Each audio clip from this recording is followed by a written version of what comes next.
kesehatan. Dimohon kepada seluruh masyarakat Indonesia agar kiranya membuka video ini. Terima kasih.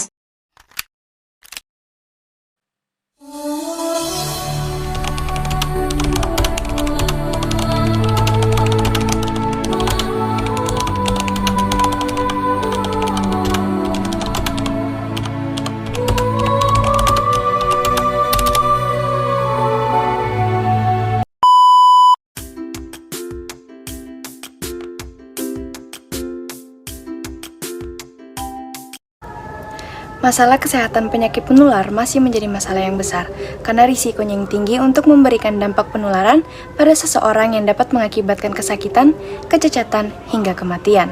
Salah satu isu masalah kesehatan penyakit penular yang masih menjadi masalah besar di Indonesia adalah penyakit infeksi virus hepatitis B atau yang biasa disebut HBV. Hepatitis B termasuk penyakit yang proses penularannya melalui adanya kontak darah atau cairan tubuh yang telah terkontaminasi dengan orang lain secara langsung dan menyerang sel hati si penderita. Laporan epidemiologi global terkait HBV menyatakan bahwa hepatitis B menginfeksi sebanyak 400 juta orang di dunia dan daerah endemik HBV salah satunya terdapat di wilayah Asia yaitu Cina dan India, yang dimana Indonesia menduduki peringkat ketiga dengan prevalensi 5-17%. Riset kesehatan dasar juga mengatakan di antara hepatitis B dan hepatitis C, HBV lah yang memiliki tingkat penderita lebih tinggi.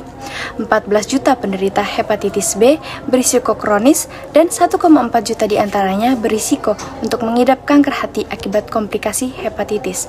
Naasnya, WHO mengatakan risiko transmisi penularan pasien terhadap tenaga kerja untuk terpapar HBV yaitu sebesar 5,9% khususnya untuk mereka yang kerja di bidang medis.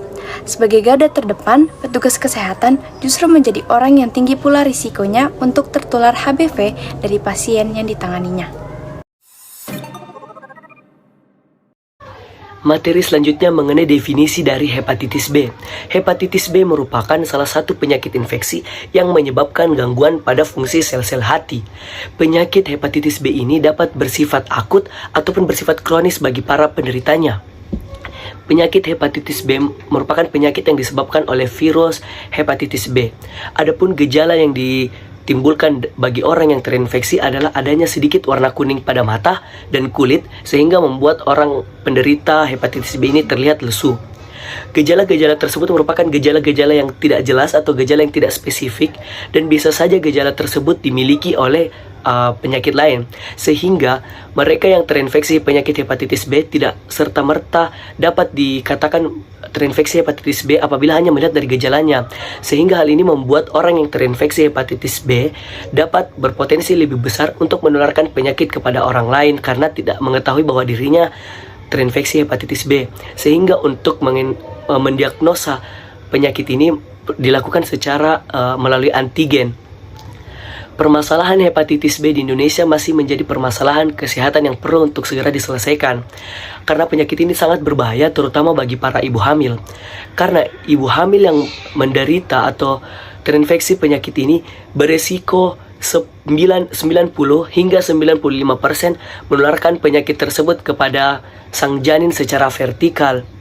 Oleh karena itu, penting untuk mengintervensi para ibu hamil yang ada di Indonesia agar terhindar dan dideteksi secara dini apakah ia terinfeksi hepatitis B atau tidak demi keselamatan sang ibu dan sang anak. Sekian dari saya, terima kasih. Pembahasan selanjutnya yaitu mengenai etiologi virus hepatitis B. Virus hepatitis B itu termasuk famili hepatnavirus, yaitu kelompok virus DNA yang yang menginfeksi hepatosit yang berakibat pada cedera hati. Virus hepatitis B ini berukuran 42 nanometer double stranded DNA virus yang terdiri dari nukleokapsid core atau antigen C yang berukuran 27 mm terletak antara permukaan dan inti gen yang kemudian core nukleokapsid ini dikelilingi oleh lapisan lipoprotein di bagian luarnya yang berisi antigen permukaan atau surface antigen. Nah, apabila di dalam darah pasien terdapat surface antigen ini dan dia positif, maka bisa dipastikan pasien tersebut itu mengidap hepatitis B. Nah, surface antigen ini adalah antigen heterogen dengan suatu common antigen yang disebut A dan dua pasang antigen yang mutually eksklusif, yaitu antigen D, Y, dan W. Dan R yang menghasilkan 4 subtipe utama, ADW, AYW, dan ADR dan AYR.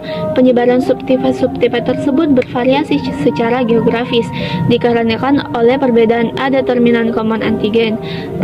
Perlindungan terhadap satu subtipe muncul untuk merangsang perlindungan terhadap subtipe yang lain, dan tidak ada perbedaan manifestasi gejala klinis pada subtipe yang berbeda. Nah, ada juga antigen yang lain, yaitu antigen I antigen. I antigen ini terletak antara antara permukaan dari virus tersebut dan inti dari virus tersebut.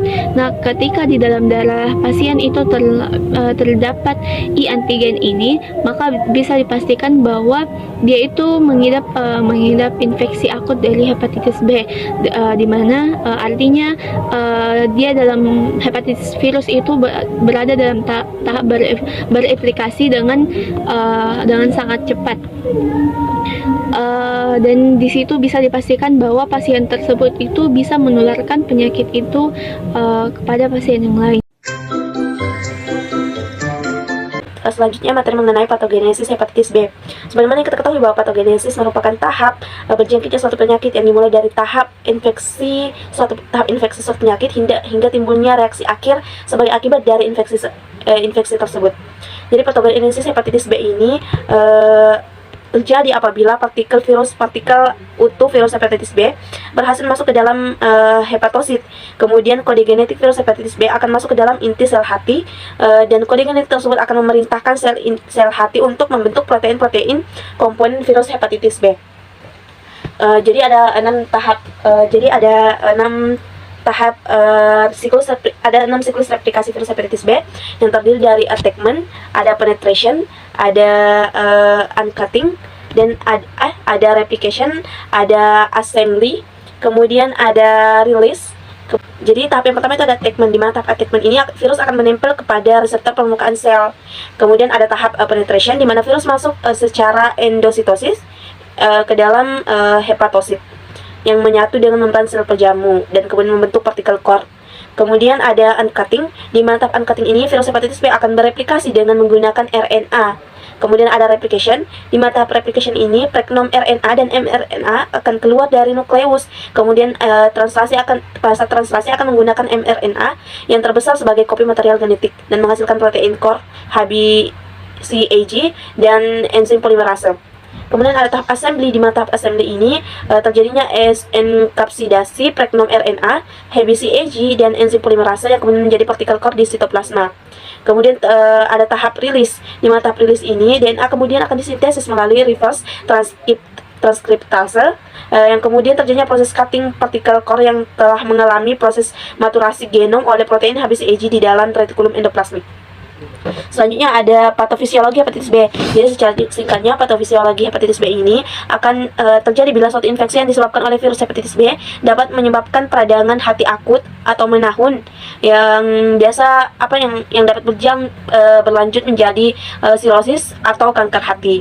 Jadi patofisiologi hepatitis B ini dimulai dari perjalanan hepatitis B akut yang terjadi dalam 4 tahap yang timbul sebagai akibat dari proses peradangan pada hepar, yaitu ada masa inkubasinya, ada fase prodromal, ada fase ikterus, kemudian ada fase penyembuh.